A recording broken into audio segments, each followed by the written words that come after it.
여러분 안녕하십니까, 홍민기 목사입니다. 안녕하세요. 개그우먼 정지민입니다. 지민 씨, 네. 감정을 잘 다스리는 스타일이에요? 감정이 저는 좀 잘 다스리고 싶었는데 좀 감정 기복이 심해질 때마다 빨리 이유를 찾고 평안을 찾으려고 노력하는 편이에요. 엄청 훌륭한데. 아, 그래요? 예. 네. 이게 참을 수도 없이 그 막 맥락이 완전히 막 벗어나고 막 불안하고 막 불쑥불쑥 막 어려운 일도 많이 찾아온다고 그래요. 맞아요. 이 감정을 다스리며 산다는 게 쉽지 않은데 그럴 때마다 마음의 돋보기가 돼서 잘 들여다보게 해주는 사람들이 있더라고요. 맞습니다. 네. 이 시간 공감 창고도 다른 사람의 이야기를 통해서 지금 내 마음을 들여다볼 수 있는 그런 시간인데요. 오늘도 그 마음의 돋보기 역할을 좀 잘 해봐야 될 것 같습니다. 네, 오늘 함께해 주실 분들부터 소개해드리도록 하겠습니다. 지난주에 이어서 우리의 마음을 들여다주실 장로회 신학대학교 이상학 교수님과 숭실사이버대학교 이호선 교수님 두 분 모셨습니다. 안녕하세요. 네, 안녕하세요. 반갑습니다.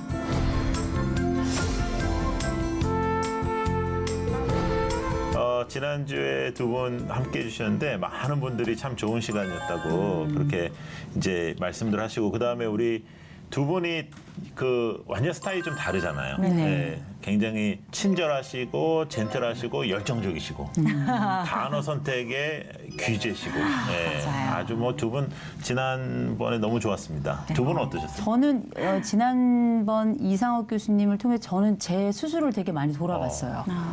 저도 함께하는 그 세대들과 혹시 그런 소통을 제대로 하지 않고 있는 건 아닌가. 우리 교수님을 통해서 옛날에도 배웠지만 이번에 그때 또 배워서 되게 저로서는 굉장히 감격스럽기도 하고 성찰의 시간이 됐었어요. 좋았어요. 저는 지난 방송을 촬영하면서 이젠 방송 다시는 안 해야지 이런 생각을 했는데, 방송을 하려면 이호선 교수님처럼 해야 된다. 이렇게 적절하게 또 상황에 맞게 얼마나 말씀을 참 조리 있게 잘 하시는지 제가 보면서 나 같은 게 무슨 방송을 해. 이젠 다시는 안 해야지. 지난주에 이어서 진짜 못 보겠네요.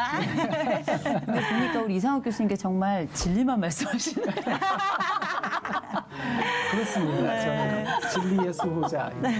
오늘은 이호선 교수님이 전해주시는 짧은 강의부터 듣고 본격적으로 시작하겠습니다.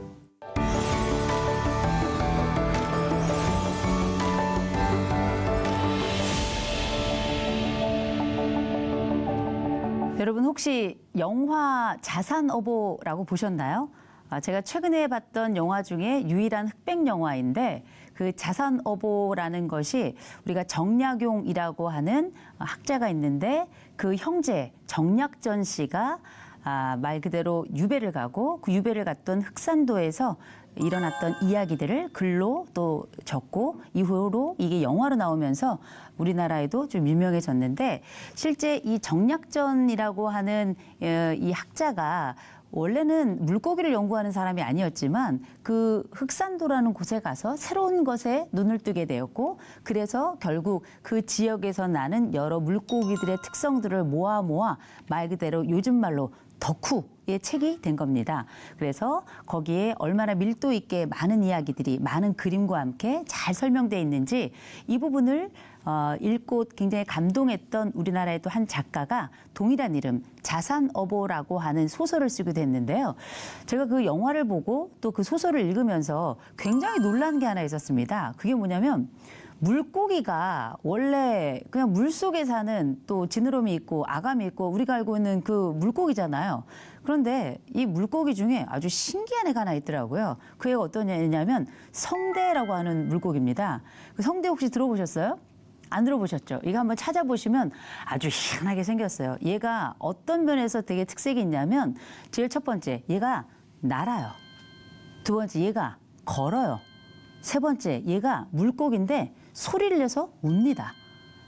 그래서 흔히 이 물고기 성대를 그 자산어보에 보면 뭐라고 써 있냐면 청익어라고 써 있어요. 청, 푸른, 익, 날개가 있는 물고기다. 그래서 청익어라고도 부르고, 또 한 가지 이제 갑두어라고도 부르는데요. 이 갑두어라는 건 뭐냐면, 고양이한테 이 청이거, 그러니까 이 성대라는 물고기를 딱 주면 이걸 먹고 싶어서 막 혀를 날름날름 하는데, 문제는 이게 너무 이 대가리가 딱딱해가지고 실제 먹을 수가 없을 정도로 그 앞쪽이 딱딱하다. 그래서 일명 갑 잡두어다 이렇게 이야기를 하거든요. 그런데 참 흥미롭죠? 제가 말씀드렸던 이 물고기 상상이 되세요? 와, 물고기가 막 날아요. 거기다 물고기가 실제 봤더니 물 위에, 물속에서 그 바닥을 걸어갑니다. 동시에 소리를 내는 거예요. 물론 소리를 낸다는 게 지느러미를 이렇게 부딪히거나 아니면은 이제 불에서 어떤 특정한 방식을 통해 가지고 소리를 낼 텐데 이 성대가 굉장히 놀랍게 느껴지는 이유는 뭐냐? 원래 우리가 알고 있던 물고기는 어때야 되냐면 나는 것이 아니에요. 두 번째, 기는 것이 아닙니다. 걷는 게 아닌 거죠. 세 번째, 소리 내지 않아요. 이 흔히 말하는 소리내어 울지 못하는 물고기의 울음에 관련된 이야기를 잠깐 좀 드리고자 합니다. 그 이야기를 만약에 사람에게 빗댄다면 소리내어 울지 못하는 물고기의 울음을 우는 사람은 누가 있을까? 특별히 이걸 교회 현장에 가져와서 혹시 그런 사람이 있다면 우리가 도와야 될 사람이 아닐까? 우리가 귀 기울여 들어야 될 사람이 아닐까? 우리가 눈을 맞춰 직시하고 그 시선을 놓쳐서는 안 되는 사람이 아닐까? 이런 생각을 하게 되죠. 소리내어 울지 못하는 물고기의 울음을 우는 사람 누굴까요? 아마 그걸 교회 안에서 찾는다면 그 사람은 사모가 아닐까 싶습니다. 참 재밌는 이야기가 있는데 이 사모라고 하는 직업에 관련된 이야기를 하더라고요. 사모가 직업이야? 이런 얘기는 목사가 직업이야? 전도사가 직업이야? 이 이야기랑 똑같을 거라고 보는데요. 로 터커라는 사람이 이런 얘기를 했습니다. 사모라는 직업은 여성에게 가장 잔혹하고 끔찍한 직업이다. 이런 얘기를 할 정도로 이 사모라는 역할이 굉장히 힘들고 어렵게 느껴지는 건 그냥 나온 얘기가 아니라 사연이 있습니다. 우리나라 여성들 우울증 많죠. 혹시 여러분도 우울하실 수 있죠. 그리고 우리가 함께하는 이런 프로그램들과 여러 위로와 여러 설교와 여러 도움을 통해서 우리가 우울이라는 감정을 보다 괜찮은 감정으로 변화시켜 가기 위해서 노력하기도 하고 도움을 받기도 하잖아요.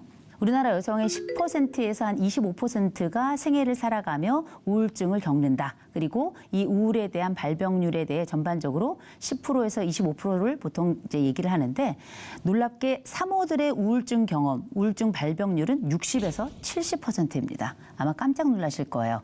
그들이 있는지도 몰랐는데 심지어 그들이 감정이 있다는 생각을 해본 적이 없었고 심지어 그들이 어떻게 느끼는지 대략 예측을 했다 하더라도 우울증 발병률이 이 정도까지 높을 줄은 아마 전혀 모르셨을 거라고 저는 생각을 합니다.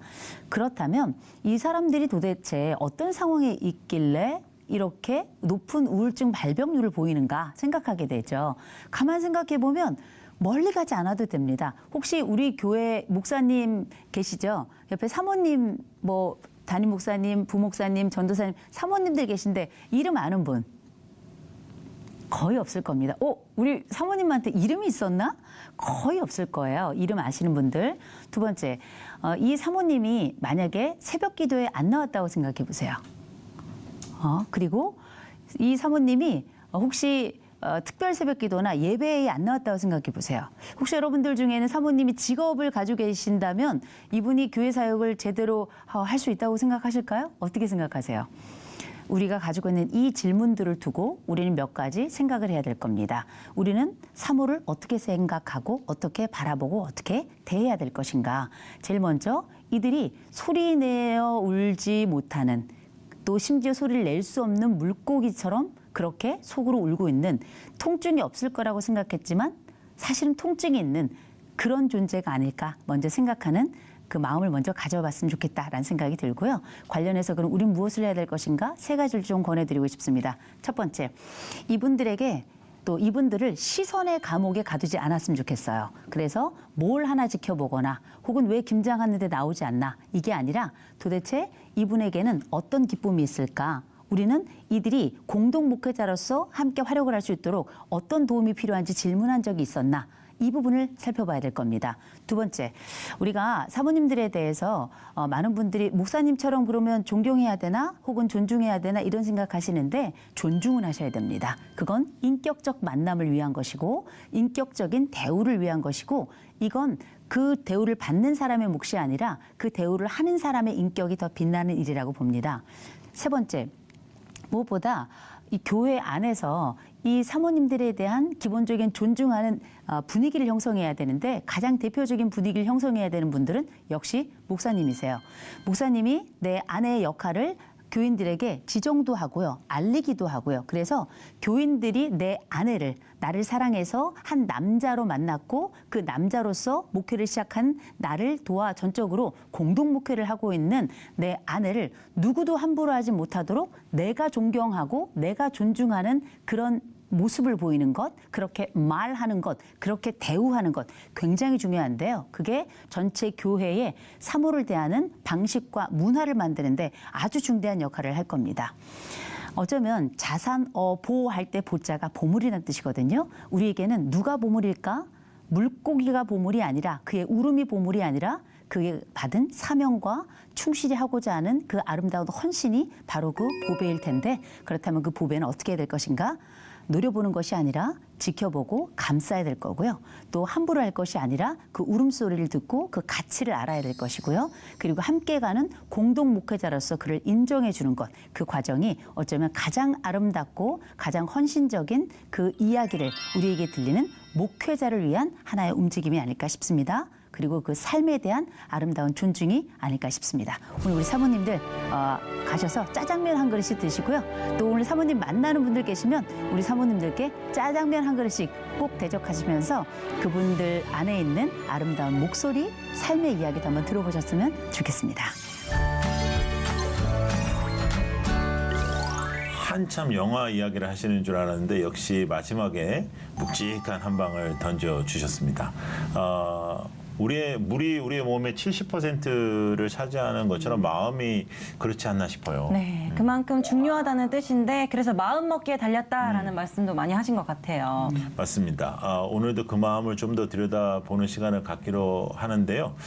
먼저 우리 공감 창고의 문을 두드린 이야기가 있죠. 네, 지난주에 이어서 오늘도 사연자가 직접 스튜디오에 나와 계신데요. 지난주처럼 여러 가지 상황상 사연자의 얼굴과 목소리 노출은 하지 않는다는 점 양해 부탁드리고요. 그럼 어딘가에 지금 와 계시는 사연자의 이야기부터 빨리 만나보도록 하겠습니다. 안녕하세요. 저는 에 있는 작은 교회 사모입니다. 처음에는 제가 여기에 와도 되나? 이런 이야기를 나눠도 되나? 참 많은 고민을 했어요. 늘 제 안에는 그래도 내가 사모인데 하는 마음이 늘 떠나지 않았고 작은 행동 하나에도 늘 신경을 쓰며 살았습니다. 그렇게 10여 년을 보내면서 힘든 마음으로 지냈던 때도 많았고 주위의 사모님들 중에는 어려운 고비들을 겪으면서 우울증 약을 복용하며 지내는 분들도 계세요. 그런 이야기들을 구체적으로 말할 수도 없고 속으로만 사귀며 지내는 게 사모들의 삶이라고 누누이 들으면서 살아왔기 때문에 말 한마디가 행동 하나하나가 조심스러운 게 사실입니다. 저희 목사님이 처음에 교회에 부임했을 때 성도들이 교회 내 문제로 모두 흩어져서 10명도 안 되는 성도들만 남은 상태였고 모든 게 최악이었어요. 하지만 목사님은 자신에게 주어진 사명이라며 정말 밤낮을 가리지 않고 목회에만 전념하셨습니다. 그동안 교회에 상처를 입어 떠난 성도들도 일일이 신방하며 아예 교회를 나가지 않고 있는 성도들을 꾸준히 섬겼고요. 그러던 어느 날 교회의 회계 집사님이 재정사고를 내는 바람에 엄청난 일로 교회가 어려워졌습니다. 당장 내일 먹을 쌀을 걱정해야 하는 상태가 되었지요. 교회 일이 워낙 많아져서 저도 함께 해야 할 때가 많았지만 교회 재정이 어렵다 보니 제가 경제활동을 해야 그나마 아이들을 키우고 살림을 꾸려갈 수 있는 형편이 되었습니다. 그러다 보니 제가 목사님과 함께 신방을 갈 수 없는 상황이 되기도 하고 성도들에게도 목사님과도 갈등이 생겼어요. 성도들은 어떻게 사모가 신방을 함께 안 와? 목사님은 또 저하고 시간을 맞추기 위해서 노력하시다가도 그게 제대로 잘 되지 않을 때 저와 말다툼이 생기기도 하고 그런 일이 반복되기도 했지요. 성도들은 제가 사모의 역할을 충실히 해주길 원하시지만 저에게는 그 사모의 자리가 너무나 어렵습니다. 공감 토크를 하면서 사모님들의 이야기를 한번 해보고 싶다라는 생각을 했었는데 그게 오늘이네요. 네, 정말 이 땅의 그 모든 목사님, 사모님들을 진짜 존경하는데요. 사연자분이 말씀하신 것처럼 힘든 마음을 제대로 이렇게 표출 한번 해보지 못하고 지내시는 분들이 많으실 것 같아요. 먼저 우리 이상욱 교수님 참 쉽지 않은 말씀들인데요. 어떻게 들으셨는지요? 사모님 말씀 들으면서 마음 한켠이 참 무거워졌는데요. 우리가 목회 현장에서 사모님의 위치가 얼마나 힘들까, 그 마음이 얼마나 어려울까, 그것을 우리 사모님의 말씀을 들으면서 조금이나마 가늠할 수 있었습니다. 보면 목사님께서야 신학 교육도 받으시고 또 여러 가지 본인의 사명과 소명을 다하기 위해서 목회 열심히 하시다 보니까 이런 이야기 저런 이야기 들어도 한 귀로 듣고 한 귀로 흘릴 수 있는 건데 사모님 입장에서야 정말 힘들지 않으실까. 또 본인의 일거수일투족이 다 성도들의 관심사가 되고 목사님이 조금만 뭘 하면 사모님은 도대체 뭘 하는 걸까. 저 사모님은 뭐 돈이 많아서 저런 옷 입나? 저 사모님은 살해받은 거 다 어떻게 해서 저것밖에 못 입나? 이 얘기 듣고 저 얘기 듣고 그러다 보면 사모님들이 얼마나 많은 상처를 받으실까. 마음이 참 많이 아팠습니다. 여자들의 특성상 한 귀를 쫙 흘려버리지 못하는 그런 특성들도 있고요. 우리 이호선 교수님은 들으시면서 어떤 생각 드셨어요? 아니 한 귀로 듣고 한 귀로 흘려보낼 얘기인 것도 한두 번이죠. 그렇죠. 사모들은 이뻐도 탈이에요. 또 인물이 별로 없으면 또 인물 없다고 날리고 네. 빨간 옷 입으면 빨간 옷 입었다고 파란 옷 입으면 왜 파란 옷 입었냐고 노란 옷 입으면 어디 정당 가입했냐고 이런 여러 요소들이 다 문제가 되는 겁니다. 저희 집에도 뭐 저도 저희 남편이 목사이기도 하고 물론 저도 그렇긴 합니다만 동시에 사모이기도 한 거고 저희 언니도 사모고 저희 집안에 목회자가 많으니까 사모들도 많아요. 네네. 그러면 얘기를 들어보잖아요. 야, 제가 볼 때는 세상의 멸망의 날에도 이분들의 고통은 멸망하지 않을 것이다. 이런 생각이 들 정도로 사실 굉장히 스트레스가 많습니다. 거의 그러면서도 불구하고 뭐냐, 실제로 어떤 중요한 일에서는 투명인간 취급을 해요. 네. 어느 교회에서 사모의 의견이 접수가 되고 수렴이 되는 곳이 어디 있어요? 제가 아까 강의도 말씀드렸습니다만 내 교회에 사모님 이름 아는 사람 있냐고요. 무명인으로 그냥 살다가 시선만 받고 입방에 올랐다가 그 최종적으로는 이번 사례 같은 경우도 교회가 그렇게 어려워서 사모님이 정말 사모 역할만 하고 싶지만 그게 어려워서 직장을 가져요. 그렇게 불평을 할 거면 충분히 이분들이 살 수 있도록 뭘 내놓든가 아니면 뭘 도와주든가 아니면 다른 도움을 연결을 해주든가 그런 것도 아니고 오롯이 우리를 위해서만 일해달라는 거 아니에요. 과연 사모가 누군가. 맞아요. 제가 사모면 물어보게 돼요. 난 누구지? 그렇죠. 그 고통이 어떤 거겠어요. 사실은 오늘 들은 이 이야기가 또 특별한 이야기도 아니에요.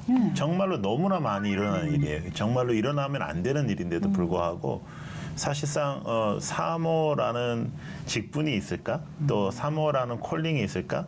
여러 가지 우리가 고민을 이렇게 하게 되는데 이렇게 정형화된 그런 직분 그런 사회 그런 부분에 있어서도 상당한 좀 문제가 있는 것 같아요. 교회 안에 조직적인 문제. 네. 교수님 어떻게 생각하세요? 지금 목사님께서 말씀하신 것처럼 사모라는 직분은 헌법에도 교회법에도 존재하지 않는 거고 그런 직분이 있다라고 명시되어 있지 않은데도 그런 성경에도 없죠. 네, 성경에도 없는데 맞아요. 그것에 대해서 강요하고 요구할 때가 진짜 많거든요. 맞네요. 그래서 사모는 이래야지. 이게 사모지. 이런 것들에 대해서 교회가 강압적으로 얘기할 때도 많은 것 같거든요. 더군다나 목사님 옆에서 언제나 1+1 취급당해야 맞아요. 되는 게 사모님이시다 보니까 사모님으로서는 사실 굉장한 자기 정체성에 대한 혼란 그리고 답답함, 막막함 이런 것들을 많이 느끼시지 않을까 싶습니다. 근데 사실 지민 씨 이런 게 있어요. 어떤 사람은 되게 사모가 이래야 된다고 하지만 또 다른 성도는 그런 거 신경 쓰지 말라고 해요. 네. 도움이 안 돼. 둘 다 도움이 안 돼. 사실. 맞아요. 네. 맞아요. 이게 저는 지금 이 말씀 드리고 싶어요.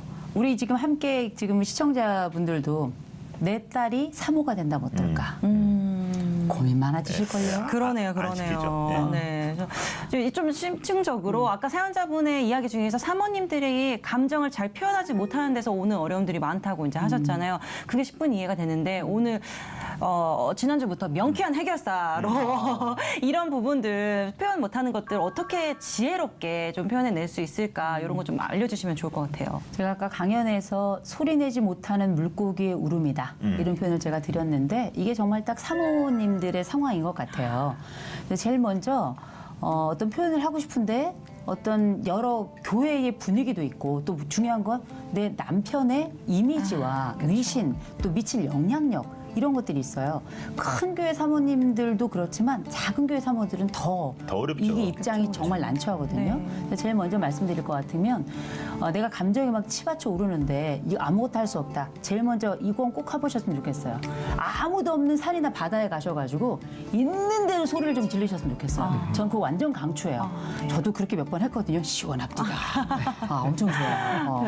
이건 뭐냐면 내가 가지고 있는 마음의 이야기라고 하지만 물리적으로 발산 효과가 굉장히 커요. 그래서 일단은 어디든 산이나 들이나 사람이 없는 곳에 가서 특별히 교인의 눈이 없는 곳에 가셔서 있는 힘껏 소리를 지르는 거 굉장히 중요할 것 같고요. 두 번째로는 우리가 사모는 눈동자도 조심해야 돼요. 누구를 이렇게 그냥 나도 모르게 이렇게 옆을 쳐다봤는데 자기 째려봤다고. 그럴 수 있겠다. 그런 아마 에피소드들이 다 있을 텐데 아마 그분들도 나름 다 교인들도 사정은 있어서 또 사모님하고도 목사님하고도 사이가 좋길 다 바라잖아요. 그렇긴 한데 관계상의 문제가 생기니까 아까 제가 처음으로 밖에 나가서 소리 지를 공간 찾아라 네네. 라고 말씀드렸잖아요. 두 번째로는 저는 교회 안에 많은 얘기를 하면 안 돼요. 이 말을 해도 문제가 되고 저 말을 해도 문제가 안 되기 때문에 내 편을 만들 사람은 하나둘은 필요해요. 어디든지 내 편을 만들 사람 하나둘은 필요한데 제일 첫 번째 사람은 누구냐? 역시 목사님이에요. 목사님이 내 편이 되어주지 않으면 끝장이에요. 그래서 공개적으로 목사님들 중에 사모님 무시하는 분들도 계세요. 오히려 교인들하고 하나의 의견을 가지고 사모님을 공격하는 사람도 있거든요. 그래서 목사님하고의 친분 유지하는 거 굉장히 중요하고요. 또 한 가지는 교회 내에 믿을 만한 분 한 분 계시면 그분께는 읍소를 하면 안 되고요. 제가 이번에 이런 얘기가 있는데 이럴 땐 제가 어떻게 하면 좋을까요? 하고 의견을 물어보는 거 되게 중요해요. 그러면 그 의견을 낸 사람은 결국 이 사모님의 입장이나 처지에 대해서 그 편에 설 수밖에 없거든요. 그래서 어떻게 보면 그러면 나는 없는 건가? 나라는 사람의 의견 없는 건가 싶지만 나라는 사람의 의견은 저랑 만나서 얘기하시고요.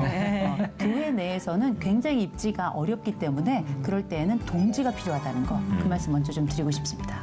사연자분께 우리 사모님께 좀 몇 가지 물어보고 싶은 게 있는데요. 사실 성도님들 앞에서 사모님이 힘든 마음을 드러내는 건 지금 말씀하신 대로 진짜 어려운 일인데 혹시 그 사모님들끼리라든지 좀 서로 이해가 가능한 분들과 또 교수님 말씀하신 것처럼 이렇게 마음을 꺼내놓을 수 있는 성도가 있을 수 있을 것 같은데 어떠신지요? 사모님들끼리 모임이 있긴 한데요. 대부분의 고민이라고 하는 문제들, 드러내고 싶은 얘기들이 교회 안에 성도들 간의 갈등의 문제, 아니면 목사님과의 사이에서의 어려운 문제, 자녀 문제들 이런 문제들이다 보니까 지극히 교회 내 문제, 사적인 문제들이 옆에 사모님이 아무리 친하다고 해서 모임에서 어려운 얘기를 하다 보면 결론은 돌고 돌아 다시 돌아오더라고요. 그 소문들이. 그런 게 더 어려움으로 더 크게 작용하는 것 같아서 차라리 내가 인내하고 참지 그러다 보면 좀 괜찮아지지 않을까 하고 또 넘어가고 하면 또 우울증이 커지지 않나 싶기도 한데 결론은 성도님들 얼굴이 힘들어지고 목사님께 누가 될까봐 더 의견을 내놓지 못하는 경우가 많아요. 이런 부분이 문제인 것 같아요. 맞아요. 본인의 이야기인데 나 때문에 우리 목사님이 누가 될까봐 이렇게 가족들이 더 힘들어지면 어떡하지 이런 생각 때문에 더 이렇게 정작 본인이 인내해야지 이렇게 참고 말아버리는 게 문제일 것 같은데 이상학 교수님 어떤 경우들이 더 있을까요? 지금 그 말씀하신 것처럼 저도 이제 신학교에 있다 보니까 제자들 가운데 교회를 개척하거나 작은 교회 담임하고 있는 제자들 가끔 찾아가기도 하고 그러는데요. 보면 교회 대소사에 사모님이 참여하지 않을 수가 없는 상황이다 네네. 보니까 그런 모든 부분에서 사모님에게는 거의 뭐 촉각이 아주 곤두서 있다? 이런 생각이 들 때가 많거든요. 네네. 더군다나 또 성도들이 많고 교회가 대형화되어 있으면 어느 정도 사모님의 위치나 모습이 보호가 되기도 하는데 네네. 작은 교회일수록 모든 게 다 노출되어 있거든요. 그래서 그 사모님 사택에 갔더니 뭐 숟가락이 몇 개다, 그 집안의 인테리어가 어떻더라 이런 이야기까지 다 들리는 것이 마치 목사님께 누가 되는 게 아닐까? 혹시 남편에게 어떤 불이익이 가는 게 아닐까? 이것 때문에 사모님 뭐 거의 벙어리 냉가슴 할 듯 할 때가 진짜 많거든요. 이런 상황에서 아까 우리 이호선 교수님께서 진짜 좋은 얘기 해주셨는데요. 정호승 시인이 시집 한 권을 썼는데 눈물이 나면 기차를 타라 뭐 이런 시를 썼는데요. 눈물이 날 때, 답답할 때, 아무에게도 얘기할 수 없을 때 나는 어떻게 해야 되지? 거기에 대해서 최소한 한 10가지 정도의 버킷리스트? 당장 내가 할 수 있는 또 나에게도 건강하고 누군가에게도 피해 주지 않는 그런 방법은 없을까? 그거 한번 고민해 보시면 어떨까 싶은데요. 사실 사모님 가지고 계시는 문제 듣다가 보면 거의 하늘이 무너진 것처럼 굉장히 깜깜하게 느껴지고 네. 아무것도 뭐 희망할 게 없는 절망밖에 없는 것 같은데 그래도 사모님 한번 힘내셔서 내 안에 어떤 나 자신을 돌보고 나 자신을 좀 살펴볼 수 있는 좋습니다. 그런 방법은 없을까 찾아보시면 어떨까 싶습니다. 네. 사모님 어떠셔요? 지금 교수님 말씀 어떻게 들으셨어요? 네, 너무 감사한 말씀 들었고요. 침묵적 눈물이라는 생각을 많이 했어요. 드러내서 울지도 못하고 또 속으로만 삼켜야 되는 눈물이 쌓이면 하늘에서의 상급이 생길 거라는 믿음으로 있다 보니 이게 병이 되기도 하는데 아까 이상욱 교수님 말씀처럼 기차도 타보기도 하고 이호선 교수님 말씀처럼 산에 올라가서 한번 소리도 질러보면 좋겠다. 이런 마음이 상상만으로도 사실 좀 시원해지는 느낌이 들었습니다. 한 가지 좀 더 말씀을 드리자면 우리가 이렇게 살면 화병으로 죽어요.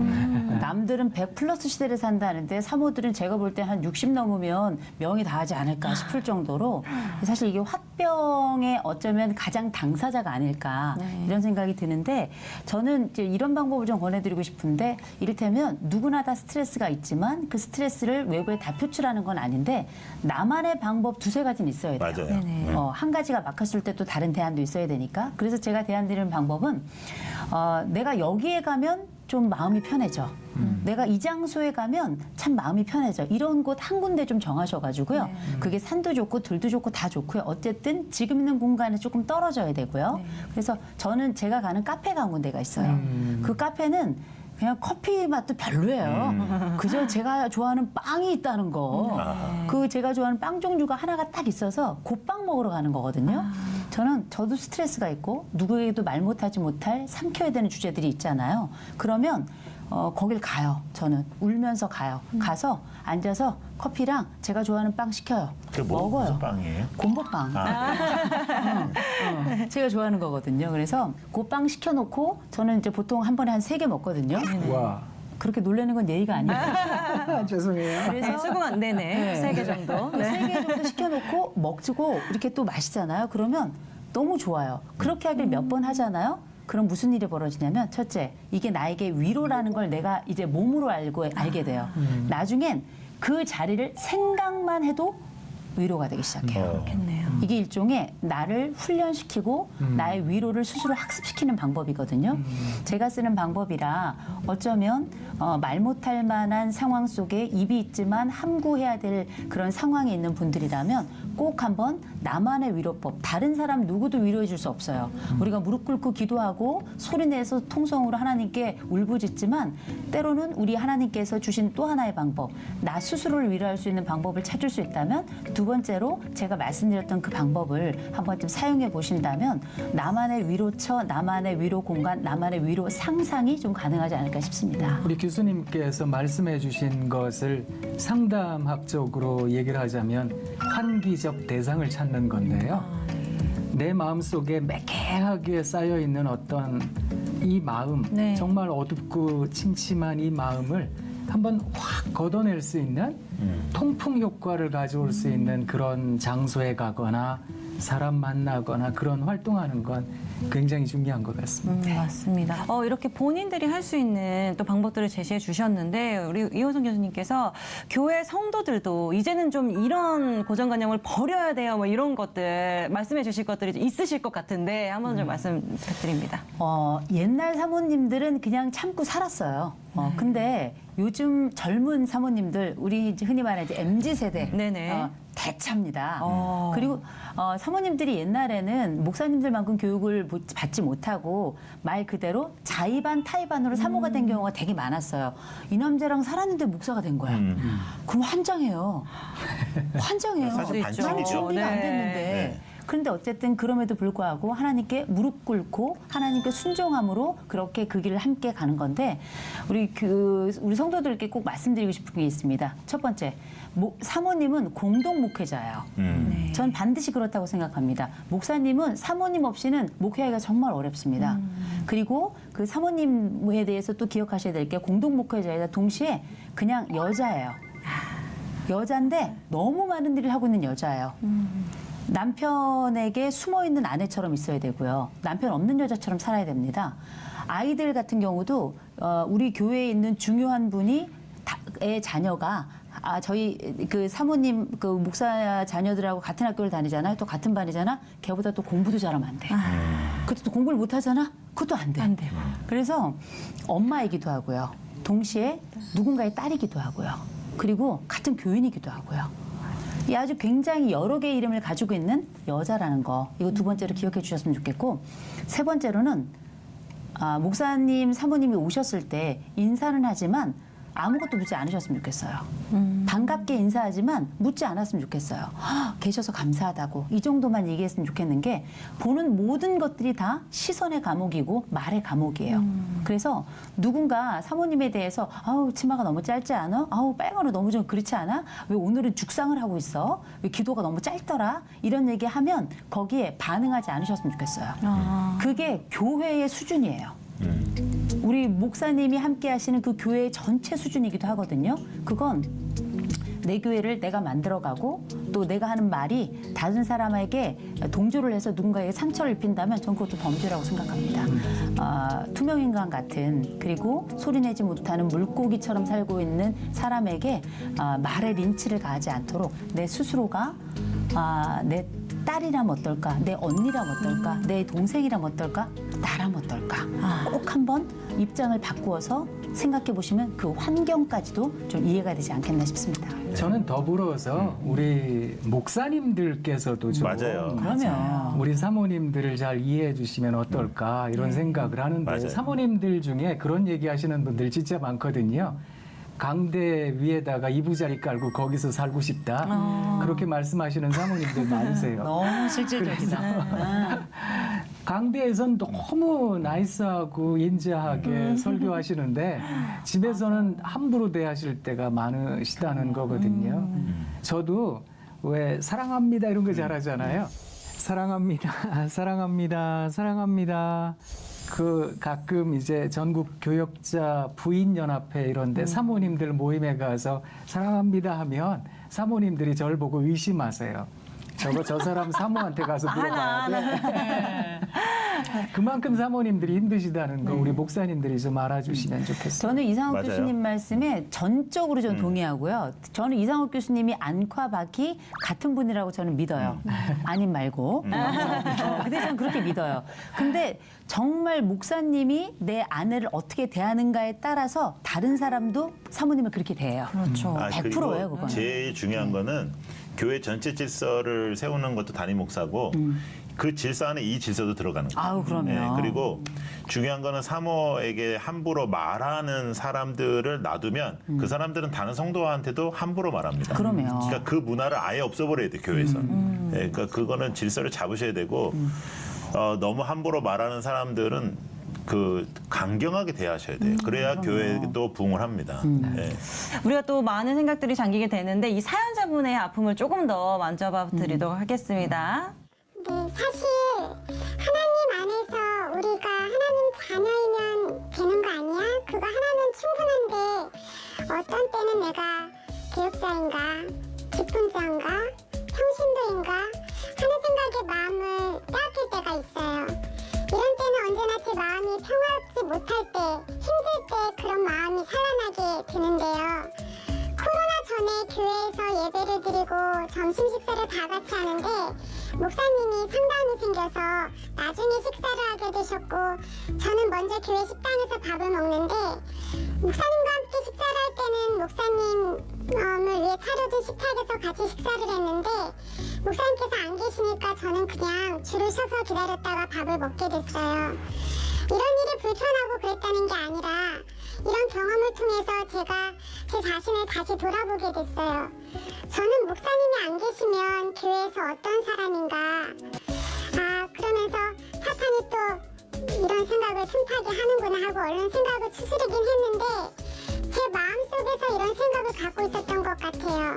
그 후부터 정말 목사님의 아내, 사모라는 생각이 아니라 하나님의 자녀의 한 사람으로서의 존재를 더 생각하며 살았는데요. 요즘에도 문득 교단 세미나 같은 데 가면 참가자 인적사항 표시하는 데가 있어요.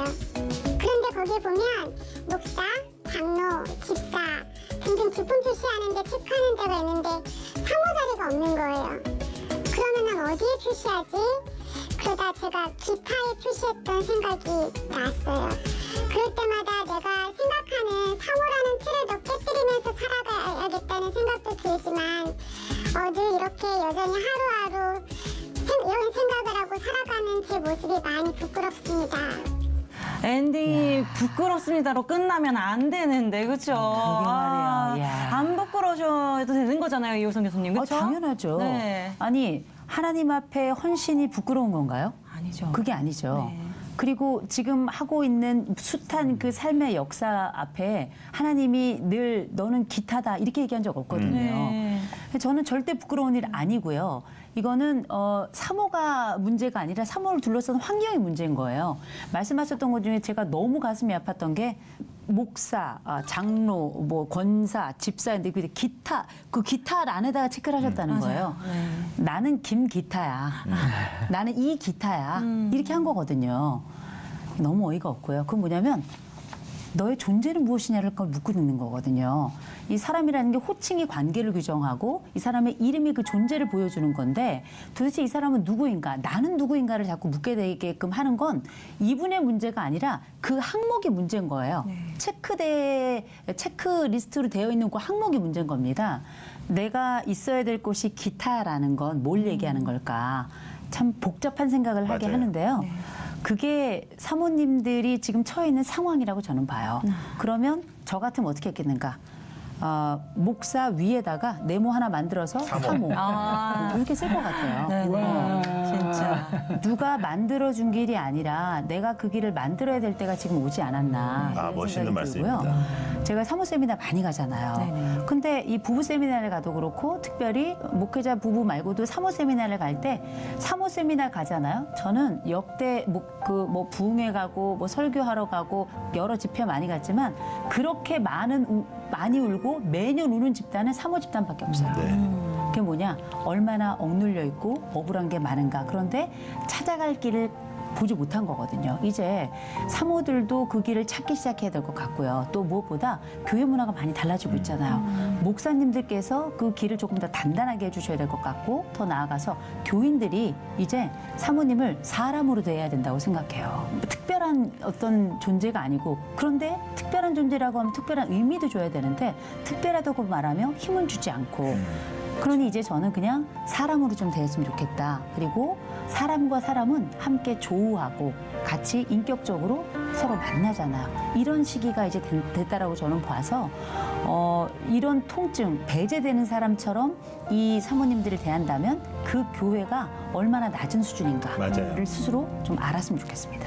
이게 또 그 식사 문제의 이 문제가 아니고 사실은 전체적인 교회의 분위기, 그 다음에 이제 있는 그 서로 간의 이제 관계, 그 다음에 예의 이런 부분도 우리가 생각을 해봐야 되는 것이고 또 중요한 것 중에 하나는 제가 볼 때는 아까 사모님 이제 이야기했지만 사실 마음대로 울 수도 없어요. 네. 맞아요. 울면 너무 청승맞다 그러지 또 안 울면 또 은혜가 없다 그러지 이게 되게 어려우니까 저는 사실 사모님들께 신경 쓰지 마라. 네. 그러니까 어차피 사람들의 평은 반은 좋고 반은 나쁘니까 신경 쓰지 마라. 그리고 저도 사모님들 만나는 그런 집에 가면 저는 이제 컨퍼런스 가도 제가 이제 그 대회 운영하시는 분들도 저 때문에 좀 힘들어지는데 그게 뭐냐면 여기 있는 스케줄 다 참여하지 마라. 하시고 싶은 것 좀 해봐라. 이제 해서 이제 대들 되게 힘들어 하시는데. 많이 힘드시겠네요. 네, 더 어렵게 네, 저 만드는 사모님들이 이렇게 억눌려 있지 않았으면 좋겠다는 그런 생각이 많아요. 교수님 어떠세요? 저는 목사님께서 지금 그 말씀하실 때 제가 시를 한 편 들고 오긴 했거든요. 네네. 근데 사실 이 앞에 탁자에 두고 있었는데 네. 이 시를 읽을 타이밍이 바로 이 순간이구나 이 생각을 좋습니다. 한번 했거든요. 읽어주세요. 본명은 이현주 목사님이신데 네. 필명으로 이아무개라고 활동하고 있으신 목사님 계시거든요. 네, 네. 이분이 설명할 수 없는 나의 인생은 이라는 시를 적으셨는데요. 제가 한번 읽어드릴게요. 친구들이 나에게 너의 인생을 설명하라고 합니다. 나는 아무 할 말이 없어서 거기에 찻잔이 있으면 찻잔을 만지고 슬픈 별이라도 떠 있는 밤이면 별을 쳐다볼 수 있는 작은 행운에 나의 몸을 숨깁니다. 친구들은 나에게 너의 인생을 설명하라고 합니다만 걸어가도 제자리요 가만히 있어도 이미 저만큼인걸. 노을 빗긴 잣나무 마른 가지에 마지막 울음 우는 산까치처럼 어쩌다가 다정한 눈물 한 방울 떨어뜨릴 수만 있으면 그것으로 나의 인생은 그만입니다. 설명할 수 없는 나의 인생은 마침내 한 방울 눈물입니다. 아까 우리 이호선 교수님께서 사모님에 대해서 공동 목회자라는 표현해 주신 거 저는 깊이 감명받았거든요. 사모님은 진짜 투명 인간이구나. 교적에도 없어요. 교구 속하지도 못해요. 어쩌면 사모님이라는 존재만큼 외로운 존재가 있을까? 사람들이 나에게 너는 누구냐라고 묻는다면 난 뭐라고 말할까? 그냥 한 방울 떨어뜨리는 눈물입니다. 이렇게 이야기할 수밖에 없는 게 사모님 아닐까. 그런 사모님에 대해서 교회가 또 목사님들이 어떤 안전장치를 좀 마련해 주시는 건 어떨까 그런 생각하거든요.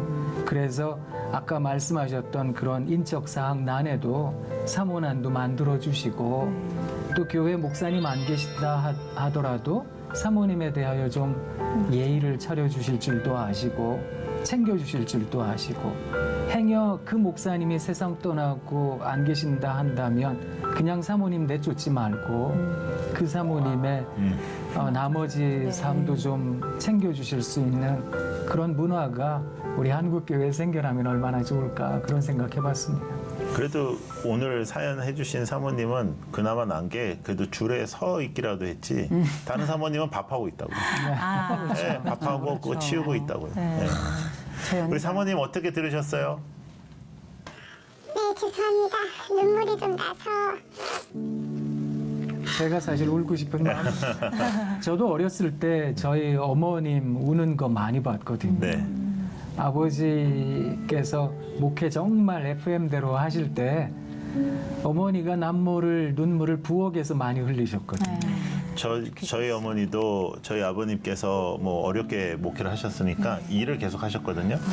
근데 그 일을 하는 그 장소에 안 좋은 성도 한 사람이 거기 같이 있었어요. 네네. 그래서 하루 종일 뒤에서 사모가 돈 때문에 나와서 일한다고. 아이고. 참 아이고. 저희도 그래요. 사모님, 예 어떠세요? 이제 조금 말씀해 주실 수 있겠어요? 너무 많은 생각을 하게 되는 자리가 된 것 같아요. 네. 그리고 너무 이런 자리를 통해서 잠시나마 다시금 사모라는 생각을 하게 되고 사명을 다시 생각해보는 위로의 자리가 아니었나라는 정말 솔직하게 말해서 이게 위로가 될까라고 생각하며 앉아 있었는데 진심 어리게 이렇게 말씀해 주시는 걸 들으면서 참 많은 생각과 사명을 다시금 회복해야겠다라는 생각을 좀 하게 됐습니다. 네. 아, 저도 막 뭉클뭉클 같이 그런 마음이 좀 느껴졌어요. 오늘 이 사모님께 또 우리 교수님 두 분이 이제 공감 메시지 해주셔야 될 시간이거든요. 그러니까 근데 전국에 있는 모든 사모님, 또 네. 특별히 좀 많이 힘든 사모님들을 향해서 두 분이 메시지를 한 번씩 주시면 좋을 것 같습니다. 저부터 할까요? 네. 네. 저는 지난 시간에 우리 이호선 교수님께서 사연에 등장한 전도사님께 선물 드리는 거 보면서 네네. 화들짝 놀랐어요. 그래서 저도 오늘 사모님께 좀 선물 드리고 싶은 네. 것이 저희 학교에 희망나무 장신 상담센터라고 있는데요. 네. 거기에 언제든지 힘드실 때 오시면 저희가 돕겠습니다. 사실 신학교에서 목회자로서 부름받은 사람들이 상담 일을 하고 있거든요. 네네. 그렇기 때문에 사모님들에 대해서 누구보다 잘 알지 않을까 그런 생각이 들어서 사모님들이 오시면 저희가 열심히 좀 돕도록 하겠습니다. 정말 좋네요. 네. 가서 좀 진짜 시원하게 네. 이야기하고 성도 욕도 좀 하고. 맞아요. 좋습니다. 우리가 실제 여러 상황이 다 처해 있습니다만 저는 사모님들이 다른 사람들이 나를 위로해 줄 거라고 생각하지 않으셨으면 좋겠어요. 누구도 우리 위로해 줄 수 없습니다. 나를 위로해 줄 수 있는 건 하나님하고 남편이 있으면 좋겠지만 남편은 옵션이고요. 사실 내 자신밖에 없어요. 내 자신밖에 없어서 제가 아까 위로의 공간을 찾아가라 이런 말씀 드렸죠. 한 가지 더 추천을 드리자면 위로 음식도 하나 선택하세요. 나 이거 먹으면 위로돼. 나 이거 먹으면 행복해져. 나 이거 먹으면 괜찮아.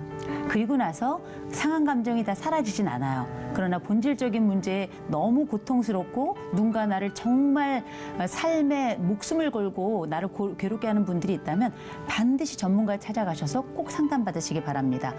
완벽한 답이나 정답이 있진 않아요. 그러나 그 가운데 그 사람의 일부를 다룰 수 있는 힘은 분명히 생겨날 겁니다. 꼭 찾아가셨으면 좋겠어요. 이 상대방을 역할의 틀에 넣고 자신의 생각대로 살아주길 바란다면 정말 성숙한 인간관계로 나가기 힘들겠죠. 맞아요. 우리 모두가 어떤 직분자이기 전에 한 사람이잖아요. 그러니까 한 사람, 하나님의 자녀 이런 것부터 우리의 생각이 시작됐으면 좋겠어요. 네, 하나님과 나와의 관계 그리고 자녀된 우리 서로의 관계가 더욱 건강해지고 성숙해지길 기도하겠습니다. 오늘 도움 말씀 주신 이상호 교수님과 이호선 교수님 감사합니다. 고맙습니다. 감사합니다.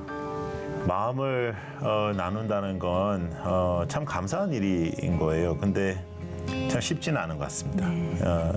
지금 당장은 아니도 길을 잃는 순간마다 들려오는 목소리들이 있거든요. 맞아요. 그때 들었던 그 얘기, 그때 만났던 그 사람이 맞아요. 내 인생의 변곡점을 만들어줄 때가 있어요. 네. 공감 창고에서 나눈 이야기들도 여러분들에게 그런 계기가 되었으면 좋겠습니다. 네, 공감 창고 첫 번째 시즌은 여기서 마무리가 되는데요. 저도 이 시간에 나눈 이야기들을 정말 잘 기억하고 힘내서 살아가야 될 것 같습니다. 이 시간을 위해서 도움 주신 모든 분들에게 고마운 마음 전해드리고요. 저희도 여기서 인사드려야겠습니다. 함께해 주신 여러분 감사합니다. 감사합니다.